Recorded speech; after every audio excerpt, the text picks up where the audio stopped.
Hello guys, কেমন আছেন সবাই? আশা করি সবাই খুব ভালো আছেন। আমিও বহুত ভালো আছি। তো আজকে আলোচনা করব যে নিজের ডিসিশন কোনোদিন খারাপ হয় না। নিজের ডিসিশন কোনোদিন খারাপ হয় না, কারণ ডিসিশন যদি নিজে নিতে পারেন তাহলে দেখবেন আপনার জীবনে যা কিছু আপনি অ্যাচিভ করতে চান সব পুরা হয়ে যাব। কারণ নিজে যদি ডিসিশন নেন তাহলে নিজের মনের থেকে আকর্ষণটাই আলাদা, শক্তি বেড়ে যায়, আর নিজের মনোবল বেড়ে যায়, আর নিজের থেকে বিশ্বাস আসি যায় যে আমিও কিছু করবে পাই, আমিও কারোর থেকে কম না। তো এই জন্যে নিজে ডিসিশন নিতে কোনো টাইমে ভয় পাবেন না। আপনি কি করবে চান, আপনার জীবনে কি হতে চান, সেটা নিজের থেকে আপনি ডিসিশন করবেন। কারণ জীবন আপনার, লক্ষ্য আপনার, স্বপ্ন আপনার। তাহলে অন্য কারো কথা কিসের জন্য আপনি শুনবেন?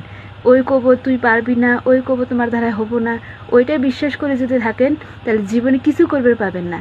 তো জীবনে যদি কিছু করবে চান, জীবনে যদি কিছু হইবে চান, তাহলে নিজের ডিসিশন নেন।